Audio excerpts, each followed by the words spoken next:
Hi hello மக்களே, welcome back to our channel in and out cinema with me Kamish. இன்னைக்கு நம்ம சேனல்ல பார்த்தோம் ஒரு சூப்பரான படத்தோட அப்டேட்னு தான் சொல்லணும். ஸோ இந்த படம் யாரை பத்தின்னு பார்த்தீங்கன்னா நம்மளோட ஆல் டைம் ஃபேவரட் நம்மளோட தலை பத்தி தான். ஸோ தலை அஜித் வந்து பார்த்தீங்கன்னா இப்போ ரீசெண்ட் டைம்ல வந்து நிறைய படம் வந்து நடிச்சிட்டு இருக்காரு. விடாமுயற்சி அண்ட் ஆல்சோ வந்து பார்த்தீங்கன்னா குட் பேட் அக்லி இந்த மாதிரி சொல்லிட்டு நிறைய படம் வந்து அவர் அடுத்தடுத்து வந்து ரெடியா இருக்கு. ஸோ இப்போ வந்து பார்த்தீங்கன்னா அதோட சூப்பரான அப்டேட்ஸ் வந்து வந்திருக்கு. அது யாரை பத்தின்னு பாத்தீங்கன்னா டைரக்டர் பிரசாந்த் நீல். இப்போ பிரசாந்த் நீல் வந்து யாரும் டவுட்டா இருந்தீங்கன்னா வேற யாரும் கிடையாது.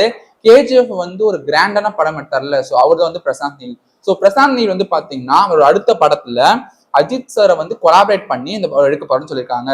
ஸோ நெக்ஸ்ட் படம் வந்து அஜித் சாருக்கு வந்து 55 AK-55 ஒரு AK-56 வந்துட்டு அஜித் அண்ட் பிரசாந்த் நீல் இவங்க ரெண்டு பேரும் கொலாபரேட் பண்ணி ஒரு படம் வந்து வரப்போகுதுன்னு சொல்றாங்க. இப்போ பிரசாந்த் வந்து கன்ஃபார்ம் பண்ணிருக்காரு, லைக் இந்த படத்துல வந்து ஒரு அடுத்த படத்துல கன்ஃபார்ம் அஜித் சார் தான் வந்து லீட் ரோல் பண்றதா சொல்லியிருக்காங்க. பிகாஸ் நம்ம இந்த விஷயம் ஏன் இம்பார்ட்டன்டான அப்டேட்னு பாத்தீங்கன்னா பிரசாந்த் நீல் வந்து பாத்தீங்கன்னா கேஜிஎஃப்னு சொல்லிட்டு ஒரு பிரம்மாண்டமான படத்தை வந்து நம்ம சினிமாக்கு வந்து கொடுத்துருக்காரு. அண்ட் ஆல்சோ அவர் என்ன சொல்லியிருக்காங்கன்னு பாத்தீங்கன்னா லைக் இந்த படம் லைக் நம்ம அஜித் சார் இந்த படம் நடிக்கிறாருல்ல அவர் பிரசாந்த் நீல் கூட, அந்த படம் வந்து பாத்தீங்கன்னா ஒன் ஆஃப் த பெஸ்ட் ஃபிலிமா இருக்கும். லைக் இந்தியாவிலேயே வந்து பாத்தீங்கன்னா ஒரு பெரிய பட்ஜெட் ஃபிலிமா இருக்கும்னு சொல்றாங்க. ரொம்ப பிரம்மாண்டமாவும் அந்த படம் இருக்கும்னு சொல்றாங்க. ஸோ இவங்க ரெண்டு பேரோட கொலாபரேஷன் எப்படி இருக்குன்னு சொல்லிட்டு நீங்க கமெண்ட்ல சொல்லுங்க. ஸோ இந்த மாதிரி சூப்பர் அப்டேட்ஸ் உங்களுக்கு உடனே வரணும்னா என்னோட சினிமா சப்ஸ்கிரைப் பண்ணுங்க, மறக்காம பிரஸ் பண்ணிடுங்க.